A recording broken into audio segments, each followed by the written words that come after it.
আসসালামু আলাইকুম বিয়াস। আমি আগে সর্বপ্রথম তেল দিয়ে দিলাম। তেলটা গরম করে মরিচ, পেঁয়াজ, হলুদ, লবণ সব দিয়ে দিলাম। আর তরকারিটা আমি কিন্তু কষাবো ভালোভাবে।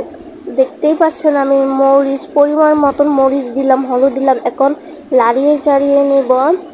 আর আমি কিন্তু এই রেসিপিটা হচ্ছে দুন্দল এবং তেলাপিয়া মাছের রেসিপি।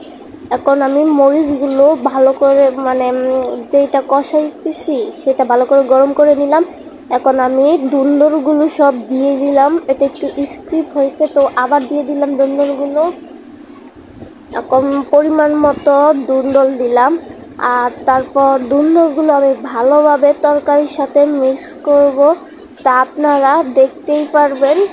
এখন আমি ভালো করে দুন্দলগুলো বেশি পরিমাণ হয়ে গেছিলো দুন্দল, তাই একটু কমিয়ে নিচ্ছি দুন্দলগুলো। আগে থেকে দুন্দলগুলো সিদ্ধ করে নিয়েছি, না হলে সিদ্ধ হয় না তাই। আর আমার যত পরিমাণ কমানো দরকার ছিল তত কমিয়ে এখন লাড়িয়ে ছাড়িয়ে নিচ্ছি ভালোভাবে। দুন্দলগুলো তরকারির সাথে মিক্স করে নিচ্ছি যেন প্রত্যেকটা তরকারির উপাদান সবগুলো দুন্দলের সাথে মিক্স হয়, এবং সবগুলো আমি মিক্স করে ভালোভাবে লাড়িয়ে চাড়িয়ে নিচ্ছি, তা আপনারা দেখতেই পাচ্ছেন। আর এখন দেখছেন ভালোভাবে একটু হালকা একটু গরম করে নিলাম। এখন আমি সবগুলো মাছ ভালোভাবে, আর মাছগুলো আমি আগেই ভেজে নিয়েছি, সেটা স্কিপ করা হয়েছে।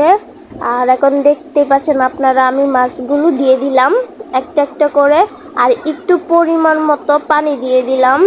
তারপর আমি এগুলো একটু কিছুক্ষণের জন্য লাড়িয়ে ছাড়িয়ে কিছুক্ষণের জন্য প্রায় রেখে দিব, যেন তরকারিটা ভালোভাবে হয় এবং স্বাদ হয়।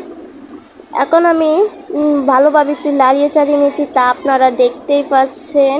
এখন আমার তরকারিটা এই যে হয়ে গেছে।